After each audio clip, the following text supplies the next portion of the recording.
Halo semua, perkenalkan nama saya Ayu Molenia Boruci Marmata dengan NIM 2103020016, Manajemen Sumber Daya Perairan Kelas A. Video ini dibuat untuk memenuhi salah satu tugas individu dalam laboratorium ekologi perairan. Di sini saya akan menjelaskan rantai makanan di perairan laut. Sebelum membahas lebih lanjut, kita harus tahu itu apa rantai makanan. Rantai makanan peristiwa makan dan dimakan di antara organisme dengan urutan tertentu yang mengakibatkan terjadinya perpindahan energi dari satu organisme ke organisme lainnya. Sedangkan jaring-jaring makanan yaitu kumpulan dari rantai makanan yang saling berhubungan atau disebut peristiwa makan dan dimakan antara organisme dalam satu ekosistem. Nah, ekosistem perairan air laut adalah ekosistem perairan dengan hamparan permukaan yang luas dan kadar garam yang tinggi mencapai 50%.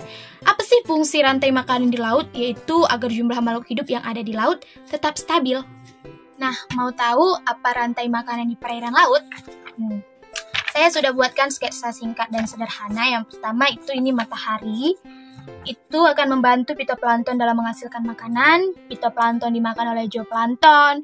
Zooplankton dimakan ikan kecil dimakan ikan sedang dimakan ikan besar seperti paus bergigi, dan paus bergigi ketika mati akan diuraikan dan hasil penguraian akan dipakai fitoplankton untuk menghasilkan makanan lagi. Setelah mengetahui sketsanya, sekarang kita akan membahas satu persatu komponen rantai makanan yang ada di perairan laut. Oke, komponen yang ada di perairan air laut yang pertama itu tadi adalah fitoplankton. Itu berperan sebagai produsen yang bersifat autotrof, dapat menghasilkan makanan sendiri.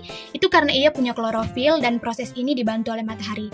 Contohnya alga hijau. Kedua, itu ada zooplankton. Zooplankton bersifat heterotrof, ia tidak bisa menghasilkan makanan sehingga dia membutuhkan organisme lain untuk dimakan. Biasanya zooplankton di dalam rantai makanan terdiri dari konsumen tingkat 1, 2, dan 3. Terdapat dua jenis zooplankton, yaitu zooplankton pemakan fitoplankton, biasanya disebut konsumen 1, contohnya Copepoda. Sedangkan zooplankton yang kedua dan ketiga itu memakan zooplankton yang lebih kecil, biasanya itu ikan kecil dan ikan sedang. Yang ketiga, predator. Predator ikan laut merupakan ikan yang memiliki kemampuan untuk memburu, menangkap, memakan ikan-ikan yang lebih kecil darinya, contohnya itu paus bergigi. Nah, yang terakhir, yang keempat, dekomposer atau pengurai, yaitu menguraikan makhluk hidup yang mati dan menjadikannya nutrisi bagi fitoplankton.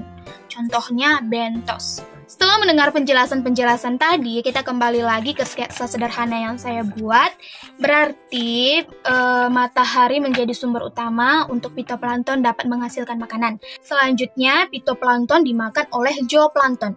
Dan zooplankton di sini kita sebut sebagai konsumen tingkat 1. Dan zooplankton dimakan ikan kecil. Ikan kecil di sini kita sebut dengan konsumen tingkat 2. Dan ikan kecil dimakan ikan sedang dan kita sebut ikan sedang yang di sini konsumen tingkat 3. Dan selanjutnya ikan sedang dimakan oleh ikan besar. Contoh ikan besar tadi ada paus bergigi kan. Jadi itu kita sebut dengan konsumen tingkat 4.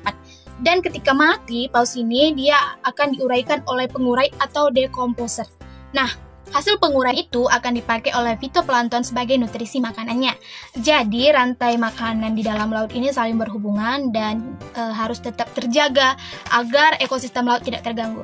Sekian penjelasan dari saya, mohon maaf jika ada kesalahan kata. Saya ucapkan terima kasih. Salam satu pertanian MSP Jaya.